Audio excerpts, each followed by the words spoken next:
Life was mostly predictable for me, Sarah, a 30-year-old fiercely climbing the corporate ladder. From my college days to the boardroom meetings, I had it all planned out. But the plot twist in my well-structured life script? Marrying Alex and forming an unexpected alliance with his mother, Linda. Alex and I met in the least romantic of places, the university library. I was buried in finance books, he was wrestling with computer science. Our eyes met over a pile of textbooks, and the rest, as they say, is history. We were two college kids, juggling classes and dreams, but together, we were invincible. Alex was the calm to my storm, the laughter to my seriousness. Our friend Brian, a pal from college days, played a big part in our lives too. He was the one who vouched for Alex, getting him a job as an IT guy at his firm. Brian and his wife, Rachel, were like the couple version of that cozy, familiar cafe you love, always welcoming, always a good time. Then came Linda, Alex's mom. I'd heard the horror stories, the meddling, the judging. But Linda? She was different. Warmth radiated from her like the sun on a chilly morning. She welcomed me not just into her family but into her heart. Sarah, you're exactly what Alex needs. A strong, smart woman. He's a lucky man, Linda would say, her eyes twinkling with sincerity. And somehow, her words made me feel not just accepted, but cherished. Our relationship was a dance of mutual respect and affection. Even on my busiest days, I'd make time to call her, just to check in.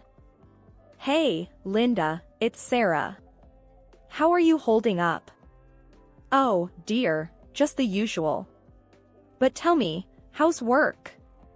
Don't let them overwork you, Linda would reply, her voice always laced with concern. We'd chat about everything and nothing, from her legendary apple pie recipe to the latest office politics.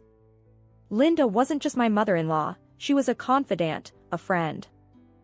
We were a trio bound by love, but even the strongest bonds can fray under the weight of unspoken truths and unmet expectations. And as the days rolled into nights, the cracks began to widen, setting the stage for a storm that was silently brewing on the horizon. The glow of my career cast a shadow over my personal life. With each promotion and business trip, the distance between Alex and me grew. Our home, once a sanctuary, started to feel more like a hotel for me, a place to crash between flights. One evening, I returned from a grueling 2-week trip. The house greeted me with a cold silence, and a mess that seemed to scream neglect. Pizza boxes piled up like a monument to Alex's apathy, and the laundry basket overflowed, a testament to the widening gap in our relationship. Alex, this is ridiculous. It looks like a dump here. I snapped, my frustration boiling over as I surveyed the chaos. He looked up from his computer, his eyes barely registering my presence. Hey, Sarah. Chill. Yeah, it's just a bit of mess. No big deal. No big deal? I work my butt off, and you can't even manage to keep the house clean? Is that asking too much? My voice was sharp, the words slicing through the tense air. He shrugged, a dismissive gesture that fueled my anger. You know I'm not Mr. Clean. Why fuss about it? Why? Because I live here too, Alex. Because we're supposed to be a team. The words tumbled out, raw and unfiltered. The conversation, if you could call it that, ended with cold silence. Our home felt more like a battleground, our conversations reduced to terse exchanges and resentful glances. The next day, Linda called. Her voice, usually so warm and comforting, carried a note of concern that made my heart sink. Sarah, dear, is everything all right? You sounded off yesterday. I sighed, the weight of the unspoken truths heavy on my chest. It's been tough, Linda. The house, Alex, everything seems to be falling apart. Linda was silent for a moment, then spoke with a firmness that was rare for her. Sarah, you're doing your best. But Alex needs to step up. You can't carry the load alone. Her words were a balm, a reminder that I wasn't in this turmoil alone. But they were also a stark reminder of the growing rift between Alex and me. That night, as I lay in bed, the moonlight casting a soft glow in the room, I couldn't shake the feeling of disquiet. The once comforting silence now felt oppressive, filled with the echoes of our failing relationship. "Alex, we need to talk. This can't go on," I whispered into the darkness. He turned to face me, his face a mask of indifference. "What's there to talk about, Sarah? It's just a bit of mess, not the end of the world." "But it's not just the mess, Alex. It's us. We're drifting apart, and if we don't do something, I'm afraid we'll end up strangers living under the same roof." He didn't respond, the silence between us growing louder than any words could. In that moment, I realized that the cracks weren't just beginning to show, they were widening, threatening to split the very foundation of our marriage. The days leading up to Thanksgiving were supposed to be filled with the warmth of family and the joy of togetherness. However, life had other plans. Linda was hospitalized due to an exacerbation of her chronic illness. The hospital's sterile, impersonal halls were a stark contrast to the festive atmosphere we had hoped for. Sitting by her hospital bed, I held her hand, her usual warmth diminished by the cold touch of 4 needles. "Linda, you won't spend Thanksgiving here. I'll pick you up and we'll celebrate at home, just like we always do," I assured her, squeezing her hand gently. She smiled weakly, a shadow of her usual vibrant self. "Thank you, dear. But what about your work? You're always so busy," she murmured, concern for me outweighing her own discomfort. "Don't worry about that, Linda. You're more important," I replied, though the weight of my responsibilities loomed large in my mind. However, just as I was ready to put work aside for family, my boss dropped a bombshell. He called me into his office, his expression grim. "Sarah, we need you on an urgent business trip. It's critical, and I wouldn't ask if it weren't absolutely necessary." I felt torn, caught between my commitment to my family and my duties at work. "But sir, it's Thanksgiving, and my mother-in-law is in the hospital. I promised her I'd be there," I explained, hoping for some understanding. He sighed, his gaze fixed on some unseen dill. "Sarah. I understand your predicament, Sarah, but this is a matter of great importance. We're counting on you." The weight of my professional life was a burden I was accustomed to carrying, but it had never before felt so heavy. With a heavy heart, I turned to the one person I thought I could rely on. "Alex, I have to go on this trip. It's urgent. Can you please make sure your mom is taken care of? Pick her up from the hospital on Thanksgiving Day. She shouldn't be alone on the holiday," I pleaded, the worry evident in my voice.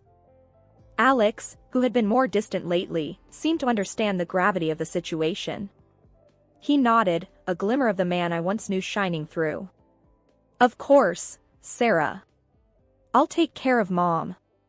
You don't have to worry about a thing," he assured me, his voice steady and reassuring. Reluctantly, I packed my bags, my mind a chaotic mix of client meetings and concern for Linda.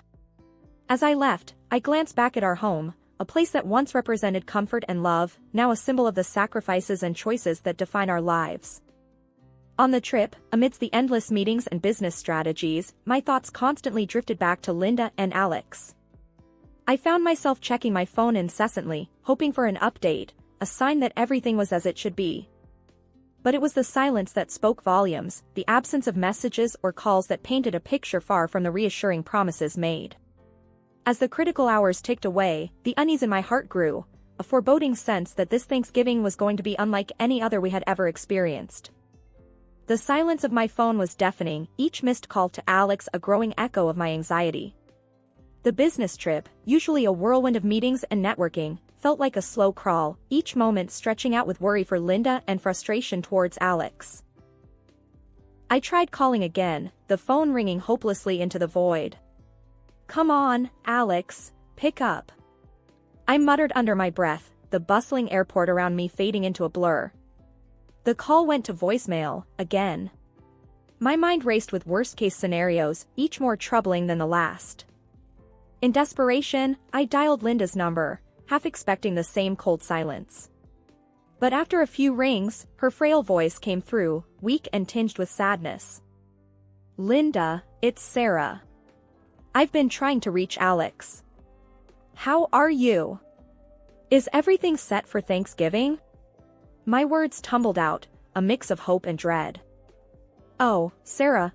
Linda's voice broke, a soft sob cutting through. "I'm still at the hospital. Alex, he didn't come." My heart sank, a heavy weight of betrayal and worry settling in. "What?" "But he promised. He said he'd be there for you." The words felt hollow, a stark contrast to the chaos of emotions inside me. "I know, dear." I waited, but Linda's voice trailed off, the hurt unmistakable. Anger and concern battled within me. How could Alex do this? How could he leave his own mother alone in the hospital, especially on Thanksgiving? I knew I had to act, and fast. "Linda, I'm so sorry. I'm coming back right now. I'll sort this out, I promise." With a shaky hand, I dialed my boss, the urgency in my voice cutting through the formalities. "Sir, I need to go back. It's an emergency. My family needs me. I'm sorry, but I can't stay." To my relief, he understood. "Go, Sarah. Family is important. We'll manage here." The relief was short-lived, replaced by a sense of urgency. I rushed through the airport, each step fueled by a mix of worry for Linda and a growing anger towards Alex. As the plane took off, my mind raced with unanswered questions. Why didn't Alex pick up Linda? Where was he? And most importantly, what would I find when I got back? The flight felt like an eternity, each mile home a mix of dread and determination. I was going back, not just to salvage the remains of Thanksgiving, but to confront the unsettling truths that lay hidden behind Alex's unanswered calls. After the draining flight and the tense drive, the world seemed to slow down as Linda and I approached her house. I managed to pick her up from the hospital. The night was unusually quiet, the kind of quiet that feels heavy, loaded with unspoken truths waiting to burst forth. I glanced at Linda, her face etched with the pain of her son's betrayal. Her silent tears were a sharp reminder of the reality we were about to face. I reached for her hand, offering a silent promise of support, no matter what lay behind the closed door of her home. Pulling into the driveway, I hesitated for a moment before picking up my phone. It was time to confront Alex, to demand the truth that had been so carelessly twisted. I dialed his number, my heart pounding against my chest.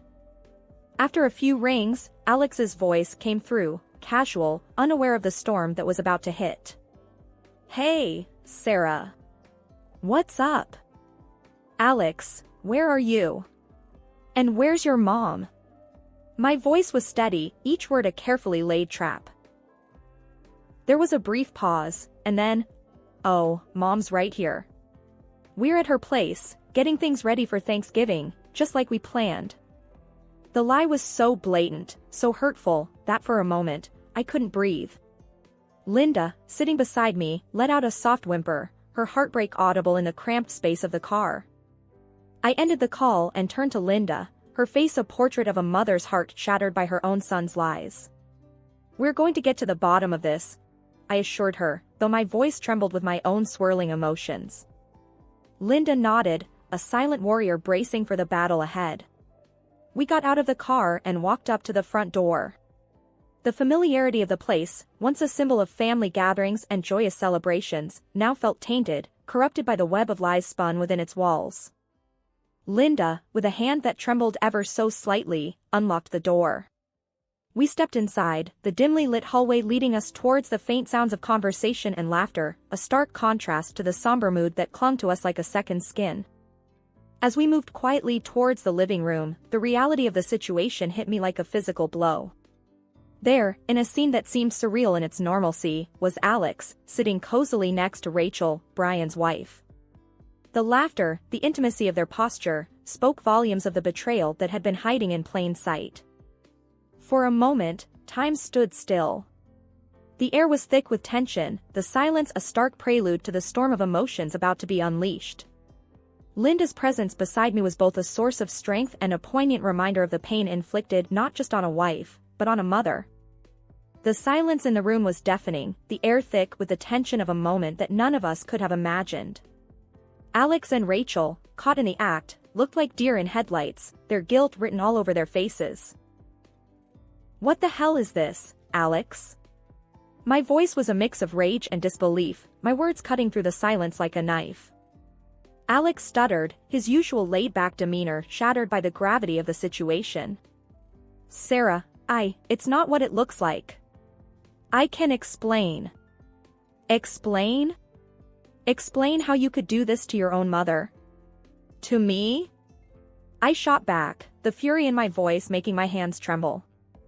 Linda stood silently, her eyes fixed on her son, the pain and betrayal in her gaze more piercing than any words could ever be. Rachel, her face pale and tear-streaked, finally found her voice. "Sarah, please, don't tell Brian. This was a mistake. A terrible mistake." "Mistake? You call this a mistake?" I couldn't contain the bitterness in my voice. "You both made choices, selfish, hurtful choices. And now, you want to sweep it all under the rug like it's nothing?" Alex tried to speak, to salvage what little he could from the wreckage of lies. "Sarah, please, let's talk about this. We can fix it." "Fix it? How, Alex?" "By pretending that your affair, your betrayal of everything we stood for, never happened?" The room felt smaller, the walls closing in with the weight of the truth now laid bare. Linda, who had been a silent witness to the unfolding drama, finally spoke, her voice a soft yet formidable force. "Alex, how could you? After everything, how could you do this to your family?" Alex's gaze dropped, unable to meet the eyes of the two women he had hurt the most. The room was filled with the sound of broken hearts and shattered trust, the aftermath of choices that could never be undone. Rachel, her composure crumbling, pleaded through her tears. "It was a mistake. I never meant to hurt anyone."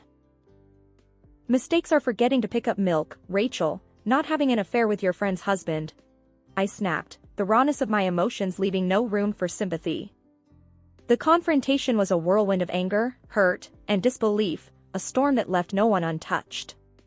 Each word spoken was like a piece of the life we had known, falling away to reveal the harsh reality beneath.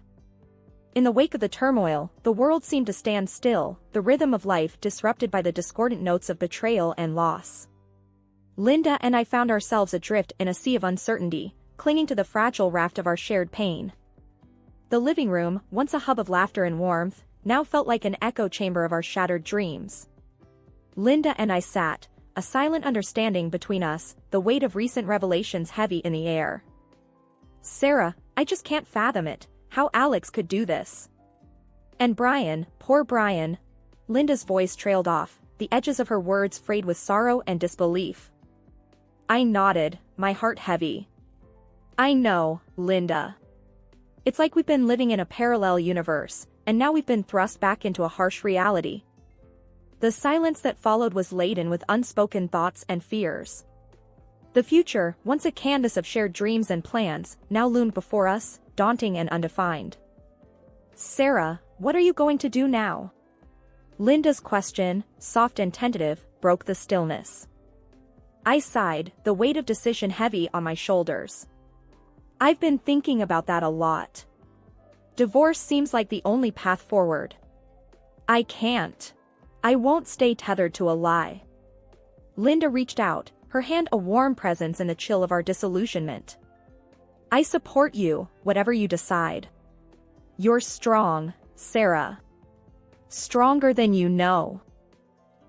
Her words were a balm to my weary soul, a reminder that even in the darkest times, we are never truly alone. The days that followed were a blur of activity, a flurry of paperwork and decisions that seemed to strip the color from the world. The word divorce echoed in the empty spaces of our home, a stark reminder of all that had been lost. Alex's attempts at reconciliation fell on deaf ears. His presence, once a source of comfort and joy, was now a specter of betrayal, a ghost haunting the corridors of my heart. Sarah, please. Can we not try to work through this? I'm sorry, more sorry than you can imagine, Alex pleaded, his words a desperate attempt to bridge the chasm his actions had created. Sorry doesn't undo what you did, Alex. It doesn't erase the pain, the lies. I need to find my way forward, and I can't do that with you, I replied, my voice a steady anchor in the storm of my emotions. The revelation of Alex and Rachel's affair sent shockwaves through our lives, but the fallout didn't end there. Brian, who had been a friend and ally, was blindsided by the betrayal. His decision was swift and final. Alex lost not only his wife but his job as well, the consequences of his actions leaving him isolated and exposed. Rachel, too, faced the harsh aftermath as Brian filed for divorce, the trust in their marriage irreparably broken. The garden was serene, a tranquil oasis where Linda and I sat, surrounded by the vivid tapestry of autumn. The air was crisp, carrying the scent of change, a reminder that even in life's coldest moments, warmth and beauty could still be found. Linda broke the silence, her voice thoughtful. You know, Sarah, life never stops surprising us. Just when we think we have it all figured out, it turns everything upside down. I smiled, feeling the truth in her words. It sure does. But somehow, it's in these upside-down moments that we really find our strength, don't you think? She nodded, her eyes reflecting the wisdom of experiences lived and lessons learned. Absolutely. Strength and maybe a bit of stubbornness too. Our laughter mingled with the gentle rustle of leaves, a symphony of resilience and renewed spirit. The conversation drifted, touching on memories, dreams, and the open road ahead. I've been giving it a lot of thought. I began, the idea that had been simmering in my mind now ready to be shared. I think it's time for a new chapter, Linda. A new place, new faces, a new start. Linda's eyes widened slightly, a mix of surprise and understanding. A new place? That's a big step. But if anyone can make it work, it's you, Sarah. What's on your mind? Somewhere far from here. A place where the past doesn't linger around every corner. I want to rediscover myself, outside the shadows of what's happened, I said, the words painting a picture of hope and liberation. Linda reached for my hand, her touch a warm anchor in the sea of uncertainty. You'll always have a place here, Sarah. No distance can change that. And remember, I'm just a phone call away, day or night. I squeezed her hand, grateful beyond words. I know, Linda. And that means the world to me. But I feel like this is something I need to do. To prove to myself that I can start over, that I can build something new from the ground up. We all need that sometimes, a fresh start, Linda mused, her gaze following the flight of a lone bird across the sky. And while you're out there, building your new life, never forget how strong you are, Sarah. You've weathered a storm many couldn't, and you've come out stronger on the other side. The sun began its descent, painting the sky in shades of orange and pink. The garden, a riot of colors and life, stood as a testament to new beginnings and the resilience of nature. As the day faded into evening, the garden became a silhouette against the twilight sky. Linda and I sat in comfortable silence, two souls connected by shared experiences and an unbreakable bond. With Linda's support in my heart and the lessons of the past in my mind, I stepped into the new chapter, ready to embrace whatever lay ahead. The journey wasn't about forgetting or leaving behind, it was about moving forward, carrying the wisdom of experience as a beacon in the journey towards a new horizon.